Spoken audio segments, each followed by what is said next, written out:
Beberapa hari yang lalu saya sempat bahas soal resesi ekonomi yang sudah semakin nyata.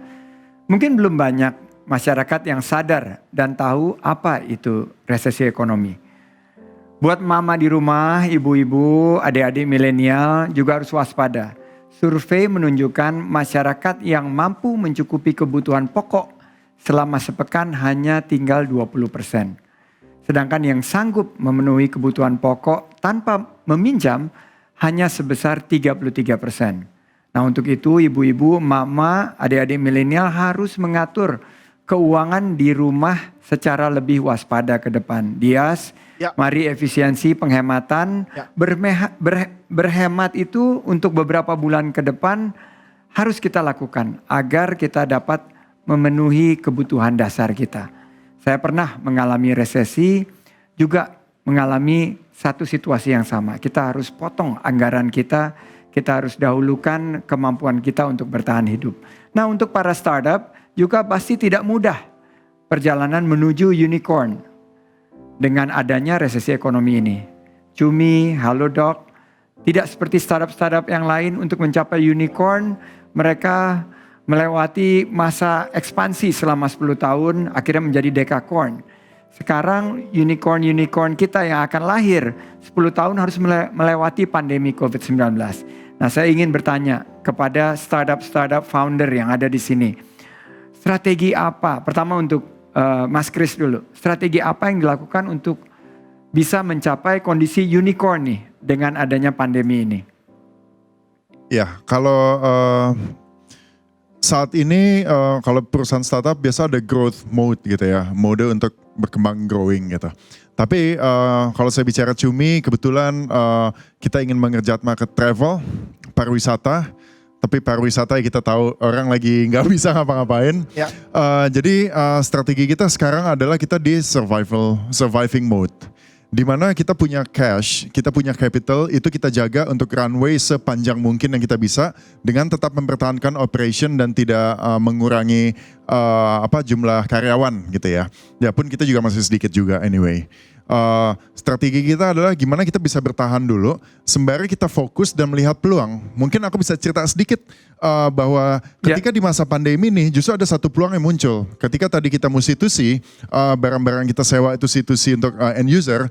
Kebetulan C2C yang nggak jalan, kita maunya B2B sekarang jadinya. Business to business. Sorry, tadi B2C. Sekarang jadinya business to business, B2B, di mana kita menyewakan barang-barang office untuk orang-orang yang work from home. Dengan ada situasi work from home ini, kantor-kantor tutup, mereka keren. kayak laptop, printer atau apapun office peripherals itu mereka butuh. Dan webcam, sekarang kita jadi microphone. Dan sekarang jadinya kita bisa supply untuk mereka. Jadi ada sedikit peluang di masa-masa krisis ini yang kita bisa masuk yang mungkin di awal tidak kepikiran di kita seperti itu. Oke, keren banget. Kalau Halodoc sendiri nih, ini bisnis yang justru sekarang kebanjiran peminat. Gimana strategi dengan adanya pandemi ini untuk menuju titik yang lebih tinggi lagi untuk Halodoc? Kalau buat kami memang kita harus akuin bahwa we are beneficiary of the situation. Iya. Kami tumbuh 600% ya kalau dibandingin berapa? 6 kali lipat ya. Ya kami tumbuh lebih dari, ya jadi itu memang it's a moment of truth buat kita gitu kan. Dimana produk yang kita desain sebelum pandemi sekarang being tested. And ya luckily it stretch well gitu. Tapi kita juga gak boleh terus lupa daratan, hajar terus. Kita juga mesti aware bahwa the environment ini kan berdampak makroekonominya kan semua kena gitu. Jadi biar saat ini kami agresif dari sisi user acquisition. Karena memang market opportunity atau pain-nya ada gitu kan. Jadi kita being agresif tapi seperti yang tadi Mas Andi bilang, kita very well aware about situasi pandemi ini, winter is still there gitu. Jadi ya kita mesti sangat mawas diri hal-hal yang gak penting, gak usah dikerjain, fokus on efficiency still, tapi increase productivity. Sekarang mungkin itu fokus utama kita. Wow, kita doakan Halodoc dan perusahaan startup di bidang kesehatan juga akan mendapatkan keuntungan dari pandemi ini. Kalau Mas Adi sendiri gimana? Makasih Mas Andi. Jadi dari tahun lalu, kita itu sebenarnya di growth stage sampai di bulan Februari Presiden Jokowi ngumumin case COVID yang pertama. kita semua tahu yang paling terdampak itu adalah industri retail gitu. Begitu PSBB itu diberlakukan, itu langsung turun UMKM kita itu transaksinya turun hampir 70% Mas Andi.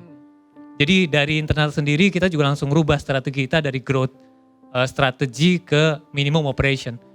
Di bulan Maret kita udah mulai extreme cut cost, bukan cut cost lagi, extreme cut cost, survival mode, tapi memang tahapan pertama kita amanin dulu kesehatan tim kita, terus kita udah langsung extreme cut cost, terus kita udah di bulan April itu kita udah ngerancang lagi recovery strategi, karena kita percaya ini nggak bakal lama gitu. Bener, nah kita sekarang udah di recovery implementation, karena di Ramadan kemarin, di akhir Ramadan, itu retail udah mulai balik lagi Mas Andi, udah balik Andi. Dan sekarang malah lebih banyak lagi yang nanyain aplikasi maju. Kenapa? Karena di era seperti ini mereka butuh efisiensi tinggi gitu. Dan kita percaya bahwa krisis itu adalah sebagai katalis untuk tumbuhnya wirausaha baru gitu. Banyak yang kemarin kena PHK jadi wirausaha gitu. Dan wirausaha sekarang udah melek digital. Dan kita percaya ini yang akan jadi jalan kita untuk balik lagi ke growth, membantu UMKM dan mengembangkan bisnis kita Mas Andi. Wow. Yes, semoga UMKM anak negeri ini terus berangkat terus. Seperti Mbak Ayu, bakso lobster yang rencananya kita ditraktir habis ini. Dan kita doakan semua, ini saat-saat resesi di mana ini waktu yang sangat sulit buat kita. Dan saya ingin mengingatkan semua pemirsa tetap optimis. Karena di balik satu badai pasti adalah hari-hari yang terindah. Cuaca yang tercerah dan para startup ini akan menuju kepada titik-titik kesuksesan. Masalah adalah ujian kedewasaan.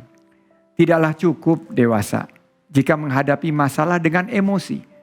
Karena di setiap kesulitan sesudah itu pasti ada kemudahan. Di balik satu pintu yang tertutup, banyak pintu-pintu lain yang terbuka. Dan mereka-mereka ini, Christian, Jonathan, Adi, dan Mbak Ayu, adalah mereka-mereka yang berbahagia. Mereka mampu mengubah masalah menjadi hikmah. Saya Sandiaga Salahuddin Uno, sampai jumpa minggu depan di Kata Siapa? Kata Sandi.